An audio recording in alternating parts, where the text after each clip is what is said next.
Bismillahirrahmanirrahim. Alhamdulillahirabbil alamin. Allahumma sholli ala Muhammad wa ali Muhammad.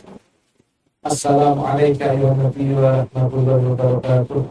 Assalamu ala a'immatil hadi wal mahdiyin. Assalamu ala jami'il anbiya'i wa rusulihi wa malaikatihi. Assalamualaikum warahmatullahi wabarakatuh. Assalamualaikum warahmatullahi wabarakatuh.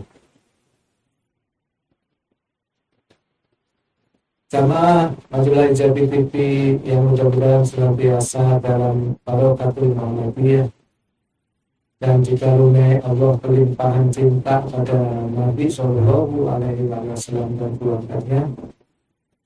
Pada suatu ketika seseorang mendekat kepada Nabi Shallallahu Alaihi Wasallam, maka Nabi langsung bertanya, "Anda bermaksud kemana?" Orang tersebut menjawab, "Saya bermaksud menemui keluarga saya." Nabi Shallallahu Alaihi Wasallam bersabda lagi, "Inginkah Anda kutunjukkan kepada kebaikan?"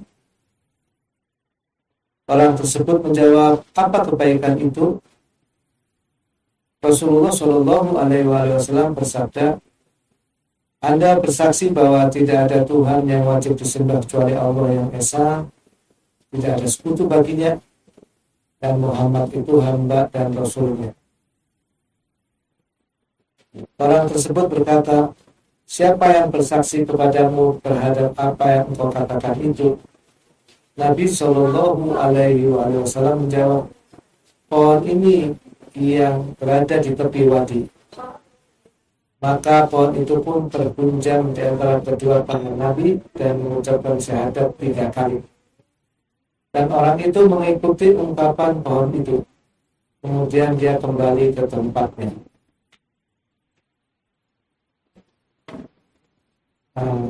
Mukjizat Kanjeng Nabi Shallallahu Alaihi Wasallam ini dituliskan oleh Allahyarham guru yang kita cintai, yaitu Kiai Haji Berbantus Adam, dalam kitab beliau Ma'rifatul Rasul. Kenali dan cintai Nabimu, pasti tidak akan sesat dan menyesatkan. Kita sampaikan sebaik-baik Al-Fatihah dan salawat pada beliau dan guru-guru kita yang lain, Ustaz Jalal, Bu Esfatini, Syed Husin Al-Habsi, Syed Cikap Al-Jufri, Syed Ayyub Muhammad bin Salim Segaf, dan seluruh guru-guru kita yang lain. Al-Fatihah, tasbih, salawat, Allahumma sholli ala Muhammad. Bismillahirrahmanirrahim. Melanjutkan bahasan kita di bulan kelahiran Kanjeng Nabi Shallallahu Alaihi Wasallam yang penuh barokah ini,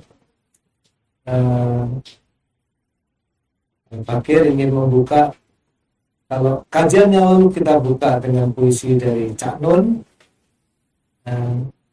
Kajian hari ini kita akan coba buka dengan satu puisi, "Menatap Muhammad bulan rindu, tiada lidah yang tak keluh, tiada zarah yang tak lebur, tiada alam yang tak lenyap, tiada mentari yang tak malu, tiada bintang-bintang yang tak bergetar-getar. Menahan segenap klipnya merintih, akulah geletar cahaya Muhammad, akulah geletar cahaya Muhammad, akulah geletar cahaya Muhammad. Dan tiada pula awan yang tak berarak-arak menanti pertemuan denganmu, duhai Muhammad. Alhamdulillah.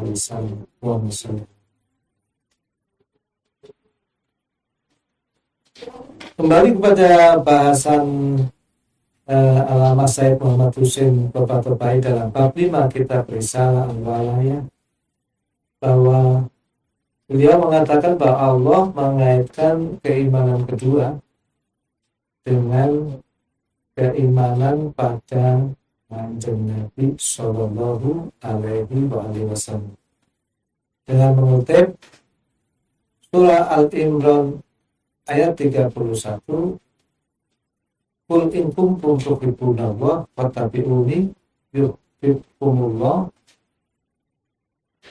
wa yaghfir lakum dzunubakum wallahu ghafurur rahim. Ya. Kemudian Allamah Sayyid Muhammad Husain Toba juga mengutip surat Al-Hadid ayat 58. A'udzubillahi minasyaitonir rajim. Bismillahirrahmanirrahim. Ya ayyuhalladzina amanu taqullah wa aminu birrasulih. Wahai orang-orang yang beriman, bertakwalah kepada Allah dan berimanlah kepada Rasulnya. Yu'tikum kiflain min rahmatih, niscaya ia akan memberikan bagi kalian 2 bagian dari rahmatnya.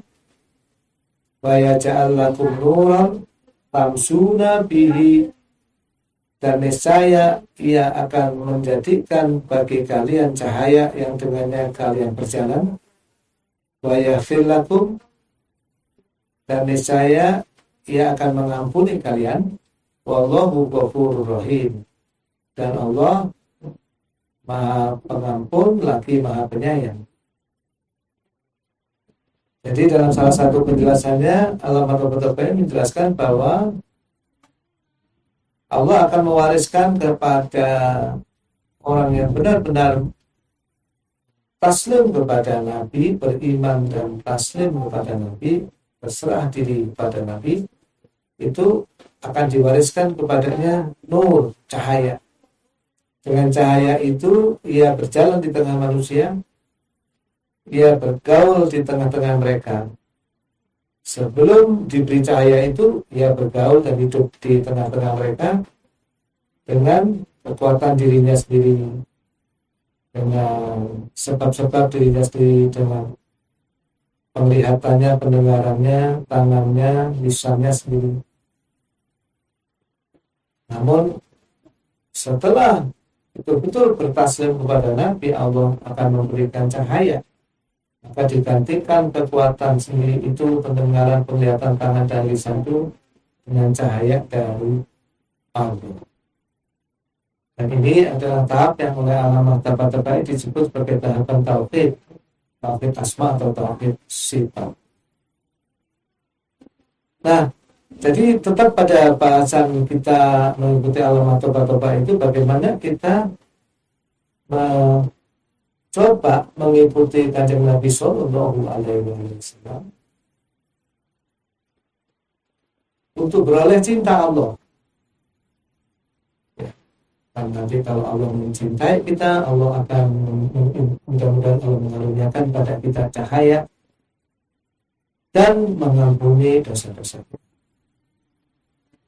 Pada pertemuan kali ini, seperti yang saya katakan di akhir kajian yang lalu, kita akan mencoba memperkaya bahasan kita, mencoba memahami bahasan kita dari risalah walaya ini dari hikmah-hikmah dari Allah yang Guru yang kita cintai, Ustaz Jalal, di buku khutbah Kang Jalal yang terbit 2021, terutama berkenaan dengan sholat. Qala Rasulullah Shallallahu Alaihi Wasallam, "Shollu sholata muwadda'in." Ya. Sholatlah seperti sholat perpisahan.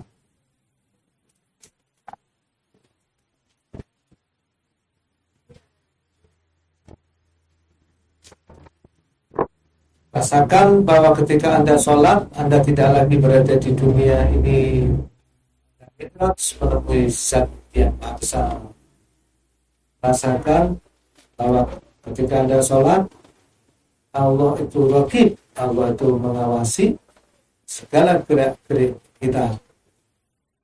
Allah mendengarkan permohonan Anda, menyaksikan rukuk dan sujud Anda.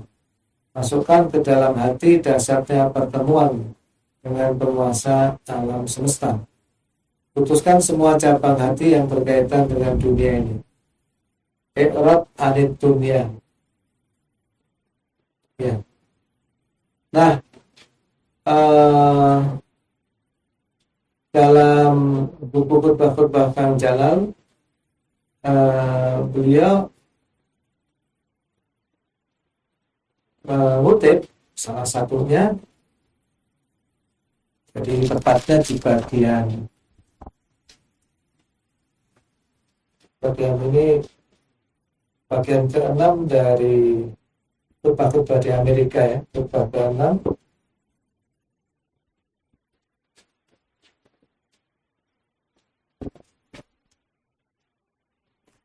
Mengutip sebuah hadis qudsi, innama ataqabbalu sholata mimman tawadhu'a biha liuzumati.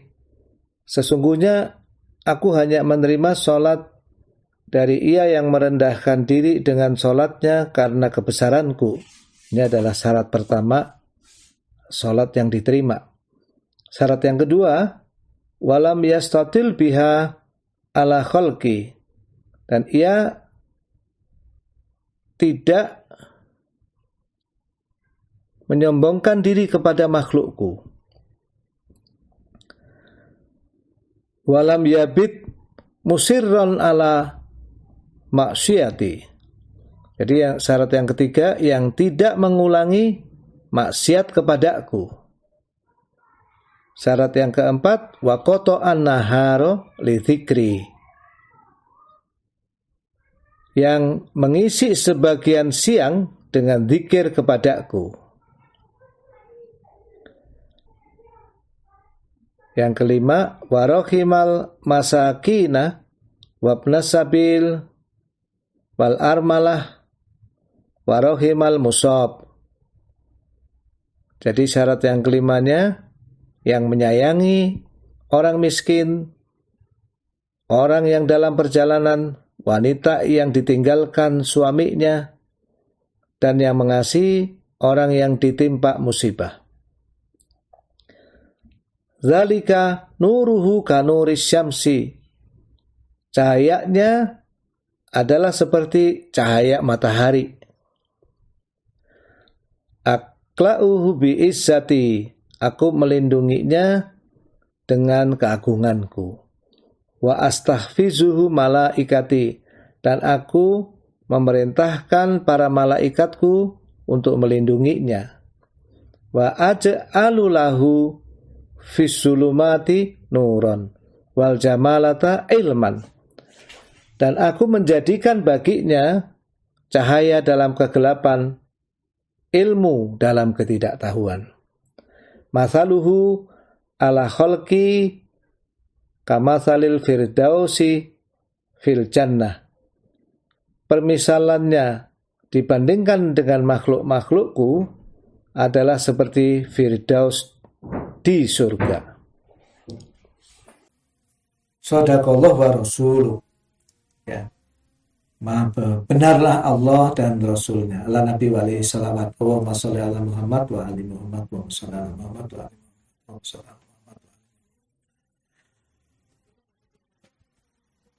Jadi kita ulang sedikit dari diskusi tersebut. Kita simpulkan tanda-tanda orang yang diterima sholatnya adalah sebagai berikut.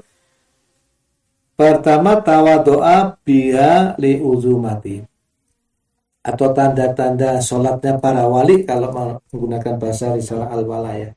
Sholatnya orang yang akan menjadi cahaya yang akan diberikan oleh, yang dijadikan olehnya baginya cahaya. Dijadikan oleh Allah baginya cahaya. Pertama, tawadu'a biha li'uzumati. Dia merendahkan diri dengan sholatnya biha li'uzumati, karena keagungan Allah.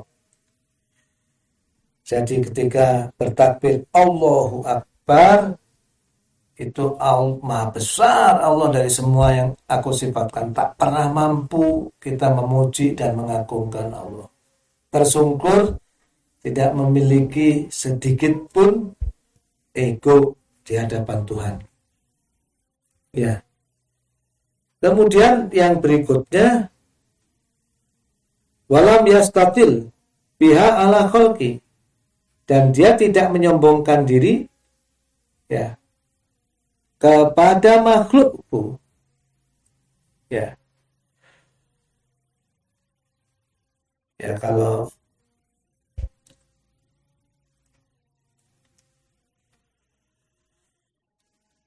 Kemudian, jadi tawadu dalam sholat ini menurut penjelasan Allah Yarham seharusnya melahirkan rendah hati dalam pergaulannya dengan sesama manusia. Tidak merasa karena sholat merasa lebih suci dan lebih baik, tapi malah menghasilkan kerendah hatian.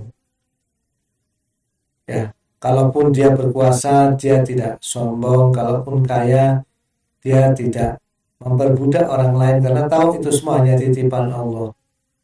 Kalaupun dia itu orang berilmu, tidak membuatnya tinggi diri. Dan ini semua dicontohkan oleh Allah Yarham. Dan kita ketahui demikian luar biasa,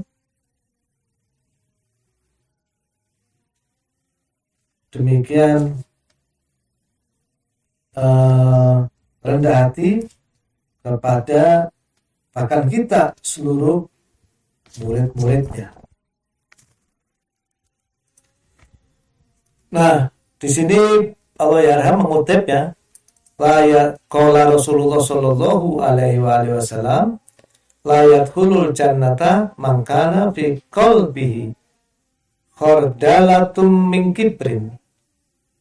Tidak akan masuk surga orang yang dalam hatinya ada perasaan sombong walaupun hanya sebesar debu saja. Satu besar debu saja tidak akan masuk surga. Kesombongan walaupun sebesar debu adalah hal-hal yang anti surgawi, yang menyebabkan seorang terhambat dari menerima rahmat Allah. Yang ketiga, walam yabit musirron ala maksiati. Dia tidak mengulangi maksiat kepadaku. Ya, di sini Allah Yarham mengutip malam tanhahu sholatuhu anil fahsya wal munkar lam yasdad minallah illa bu'da. Barang siapa tidak menyebabkan ia menjauhi kekejian dan kemungkaran, barang siapa sholatnya tidak menyebabkan ia menjauhi kekejian dan kemungkaran, maka sholatnya hanya akan menambah ia jauh dari Allah saja. Jadi salah satu ciri sholat yang diterima, sholatnya para kekasih Allah, sholat yang mengakibatkan tahawul ini mengubah seseorang untuk tidak bermaksiat pada Allah. Ya, jadi kalau penjelasan Allah Yarham, kalau selesai sholat, seseorang tidak lagi terharu melihat penderitaan orang lain, tidak mau memberikan pertolongan pada yang memerlukan, tenggelam dalam kesenangan dirinya sendiri, maka ia termasuk dalam golongan yang disebut oleh Allah fawailul lil musallin alladzina hum an sholatihim sahun alladzina hum yura'un wa yamna'unal ma'un. Celakalah orang-orang yang sholat, yang lalai dalam sholatnya, yang riya, yang tidak mau memberikan pertolongan. Ini ciri ketiga. Kemudian ciri keempat, wa qata'an nahar li dzikri.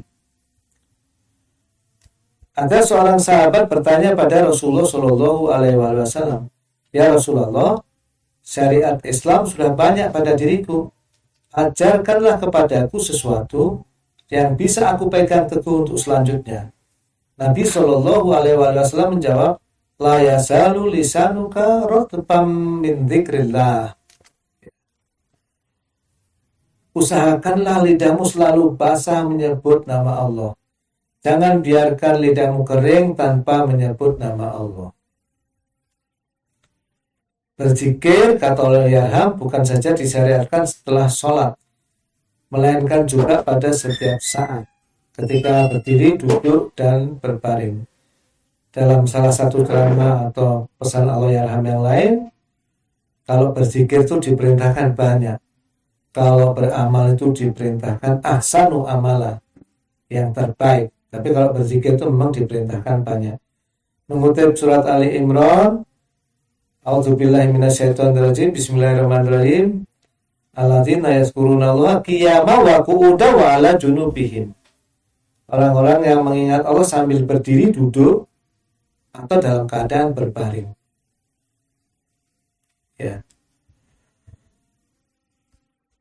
Salah satu murid agung kekasih hati Rasulullah Shallallahu Alaihi Wasallam yang mulia Imam Ali Amirul Mukminin Karamallahu wajhahu wasallam alaih, terkenal lidahnya tak henti-hentinya mengingat Allah Subhanahu wa taala. Suatu saat beliau duduk di tukang cukur untuk potong rambut. Ya. Ketika itu tukang cukur ketika ia datang mencoba memendekkan jenggot dan rambut wajahnya. Tukang cukur itu berkata, "Wahai Imam Ali, mohon untuk beberapa detik berhenti menggerakkan lidah suci Anda sehingga saya bisa memotong jenggot Anda."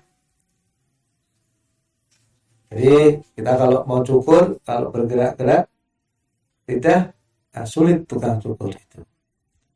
Apa jawaban Imam Ali Salamualaikum alaih? Beliau berkata, "Anda ingin saya berhenti dari mengingat Allah? Ini tidak akan terjadi." Jadi kita melihat bahwa ya Kanjeng Nabi Shallallahu Alaihi Wasallam, Imam Ali dan Ahlul Bait alaihissalam itu benar-benar menekankan masalah zikir ini. Jadi sebagaimana Al-Quran ya, jadi itu zikir ini benar-benar setiap saat, setiap waktu. Sebagaimana dikisahkan dalam berbagai riwayat-riwayat ibadah dan zikir dari Ahlul Bait alaihissalam. Jadi ini adalah yang keempat tadi ya, menjadikan siangnya itu sebagian waktu siangnya dalam keadaan zikir. Kita ingat juga di surat Al-Ma'arij disebutkan alladzina hum ala sholatihim daimun, mereka yang terus-menerus daim dalam sholatnya. Jadi tidak pernah terputus dalam mengingat Allah, tidak pernah terputus dalam berdoa kepada Allah. Ya, ini menjadi salah satu ciri Ahlul Bait alaihimussalam. Rijalun la tulhihim tijarah wala bai'an dzikrillah. Ahlul Bait alaihimussalam ini di dalam surat An-Nur disebutkan memiliki sifat orang-orang yang tidak dilalaikan oleh perdagangan dan jual beli dari zikir pada Allah. Ya. Wa iqamis shalah wa itaiz zakah wa yakhafuna yauman taqallabu fihil qulub wal absar. Dan menegakkan salat dan menunaikan zakat, dan mereka takut kepada hari ketika hati dan penglihatan menjadi goncang. Nah, jadi ini adalah tentang ciri keempat. Ya, tentang zikir. Dan yang kelima, empati. Kasih sayang pada orang miskin, orang dalam perjalanan, wanita yang ditinggal suaminya, orang yang mendapat musibah, intinya adalah empati. Jadi, kalau seorang itu adalah seorang yang menegakkan sholat dan memiliki 5 ciri itu, dalam hadis qudsi itu disebutkan cahayanya bak cahaya matahari. Jadi benar-benar mengingat pembahasan alamat tobat-tobat dalam kitab Risalah Al-Walayah. Inilah orang-orang yang mencapai derajat waliullah atau derajat tauhid asma atau tauhid sifat, mencapai telah berhasil menempuh jalan walayah sampai derajat yang sangat tinggi karena betul-betul beriman dan mengikuti Kanjeng Nabi Sallallahu Alaihi Wasallam. Para pemirsa Majulah Ijabi TV yang mudah-mudahan senantiasa dalam kelimpahan barakatul Muhammadiyah dan senantiasa ditambahkan cinta yang berlimpah pada Nabi Shallallahu Alaihi Wasallam dan keluarganya. Sebagai kesimpulan, 5 syarat sholat yang diterima. oleh Allah. Yang pertama, merendahkan diri dengan sholatnya karena kebesaran Allah.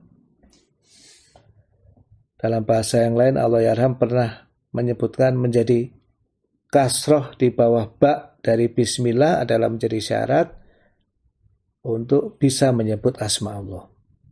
Betul-betul rendah serendah-rendahnya. Hilang egonya sama sekali di hadapan Tuhan. Yang kedua, walam yastatil biha ala khalqi. Yang kedua, tidak sombong kepada orang lain. Tidak boleh memiliki setitik pun, sebesar zarah pun, rasa lebih tinggi ketimbang siapapun.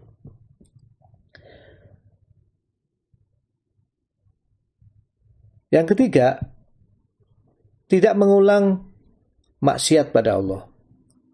Yang keempat, mengisi sebagian siang dengan zikir atau beribadah pada Allah. The last but not least, yang kelima, menyayangi orang miskin, menyayangi musafir, para pejalan, menyayangi para wanita yang ditinggal suaminya, menyayangi orang-orang yang ditimpa musibah. Yang kelima ini menunjukkan dimensi kasih sayang atau empati. Jadi kalau orang itu melakukan sholat, semua sholat wajib dan sunnah, beribadah, sholat dengan luar biasa, namun tidak memiliki empati, tidak memiliki kasih sayang kepada orang-orang yang lemah dan orang yang ditimpa musibah, maka na'udzubillah min dzalik, dia tidak termasuk orang yang diterima sholatnya. Fawailul lil musallin, maka celakalah orang-orang yang sholat.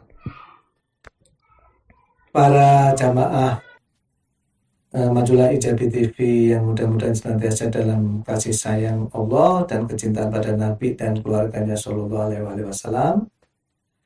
Marilah kita tutup kajian majelis yang sangat penuh berkah ini di malam-malam Rabiul Awal, bulan Maulid Nabi, di malam Jumat yang mulia ini, dengan mengirimkan seluruh pahala majelis ini pada Kanjeng Nabi Sallallahu Alaihi Wasallam dan keluarganya dan ahlul baitnya dan zuriyatnya dan leluhurnya pula seluruh para nabi, para rasul, para sholihin, siddiqin, syuhada, para ulama al-mukhlisin wal mukhlasin wal muhibbin bi Muhammadin wa ali tahirin, dan jami ahlul kubur minal mu'minin wal mu'minat, dan seluruh kaum mukminin dan mukminat baik yang masih hidup maupun sudah meninggalkan kita, dan terkhusus pada kedua orang tua kita, handai tolan kita, guru-guru kita, lebih khusus lagi pada guru-guru yang kita cintai, Allah Yarham,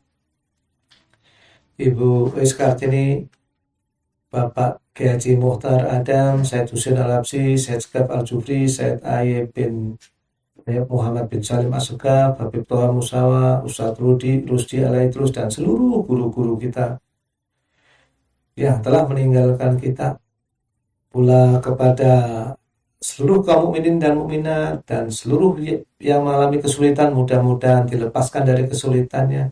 Seluruh yang berhutang, mudah-mudahan dilepaskan dari hutangnya. Seluruh yang sakit, mudah-mudahan disembuhkan. Dan mudah-mudahan Allah mempercepat akhir dari pandemi ini dan mengaruniai kita semua dan bangsa kita, Indonesia yang kita cintai, dan umat manusia di dunia rezeki yang berkelimpahan yang membuat mereka semakin menyayangi sesama dan semakin dekat kepada Allah. Untuk itu semua, Al-Fatihah, tasbihul salawat. A'udzubillahi minasyaitonirrajim. Bismillahirrahmanirrahim. Allahumma sholli ala Muhammad.